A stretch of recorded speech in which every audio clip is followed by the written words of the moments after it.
I taught strength of materials for years, and that's where the YouTube channel got started. And so at first it was just the problems that my students were having. Whenever they'd get stuck with something, I'd shoot a quick video. And the very first one I shot got 500 hits quickly. And you didn't have to be too bright to figure it. 73 people didn't hit this video 500 times. Somebody else is watching this. Well, originally, the students in my class wanted some way to record lectures. And I tried recording the whole lecture, I tried recording problems, and it just didn't work. It wasn't a good format for it. So I thought, well, it can't be that hard to do a YouTube channel. So I shot one video with that old little camera, and that's the one that started getting hits. So it started out me trying some things that didn't work to find this YouTube channel idea. It did work. If you look at the old videos, the lighting is just horrible. Actually, the audio wasn't that good either. And as time went by and I started thinking, well, there's got to be a better way to do this. I got a better camera. And fairly recently, one of the professors here, Carlos Morales, helped me out. Some of his grad students came down and they set up these nice LED lights that you see up here right now. And there's some reflectors over here. This is a lot better than it used to be. There's really two ways to do this. One is lots of production value, animations, lots of setup, and when the people who do this get lots of hits, it's not uncommon to see people get hundreds of thousands of hits on a fairly technical video. The other way to do it is what I'm doing, where I can set up and shoot a video in an hour or two, and I can turn them around very quickly. So there's not a lot of production value. It's just me standing at my board with some little demo pieces, some hardware, and then running through what amounts to basically a homework problem.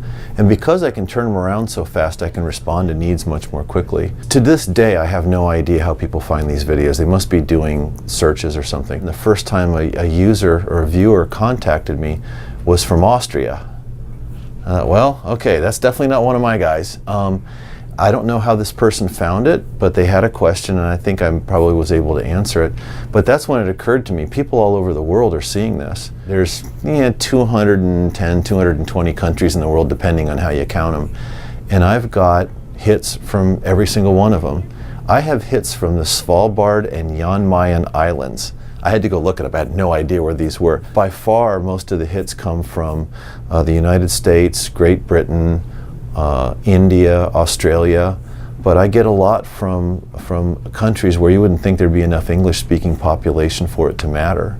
So it's a really neat way to show engagement beyond the boundaries of just Purdue or even the United States. The funniest thing I've ever had happen, and one that convinced me that I was really onto something, is I had a grad student who came here, was admitted here and showed up in one of my classes, took my class as a student, and I walked in, he said, he's from Korea. He said, "You're the YouTube guy." And I said, "Well, I'm one of the YouTube guys." He goes, "We watch your videos in Korea, we all know you."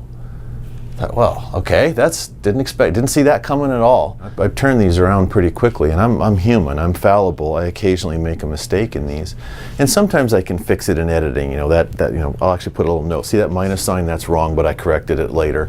That kind of thing. Once in a while, one will slip through that really does have an error in it. Boy, do I hear about it! Wow. I had one that had a very subtle but real error in it that caused me to get the wrong answer. And it took me a while to get around to finally reshooting it. The original one was 8 or 10 minutes. In order to very, very carefully walk through the steps correctly and ensure to the viewers that I wasn't, I hadn't messed it up this time, the replacement video was like 20 or 21 minutes, which for me is a really long video. It turns out the ones I like, and I've got, there's enough of them now, there's over 250. The ones I like aren't necessarily the ones anybody else likes. What I've learned over the years is I have very limited ability to predict which ones are going to be good and which ones aren't, or which ones are going to be popular and which ones aren't. I did one where I was riding a skateboard down the hall and purposely slammed into a wall to show deceleration. I thought it was great, but it didn't get very many hits. Another one that I did where I was showing how a beam changes stiffness if you're standing on the edge of it or you flip it over, like a floor joist versus like a diving board. And I thought that was simple to the point of maybe not being worth doing. Oh, that one was a big hit. So it's one of these things. I finally just decided that the viewers are right. Whatever they like, And if that's, they'll tell me what I need to do to reach them. And as long as I'm respectful of that, respect their needs, and trust that they'll tell me, everything works out great. Hey buckaroos and buckarettes, it's good to be back with you, and today I want to show you how to calculate the area moment inertia of a C-beam. Now that's a beam that's got a cross-section shape. I've thought a lot about whether I want to change how I do the videos, whether I want to go to a more sophisticated production setup, and I don't think I do. The videos would look a lot cleaner, a lot more produced than they do now, but there'd be a lot fewer of them, and I wouldn't be nearly as responsive to the viewers. I like what I'm doing now.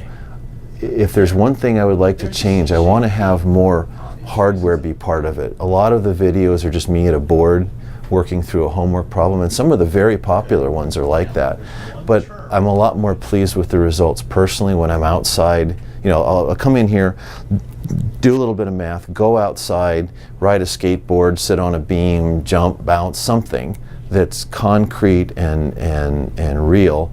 Take those results and then come back here and finish the problem. Those seem to work out very well. I like those. I'm a faculty member at a research university, and I take the research part of my job seriously. I try very hard to earn my place here. But at heart, I'm an engineer and a teacher. That's how I think of myself. And so I derive satisfaction from figuring out how to do problems and how to explain them. I like doing that, and nobody needs to encourage me. I just do that anyway. And so figuring out a solution method, a clean, clear, logical solution method to a problem is something I like doing. It's probably not far from somebody who likes writing stories or who likes painting or drawing or writing a poem. It's a very personal thing. And I feel good when I know I've done a good job and the video comes out well. You know, the presentation's clear, I've thought through it, and it looks like something I'm really pleased with the product.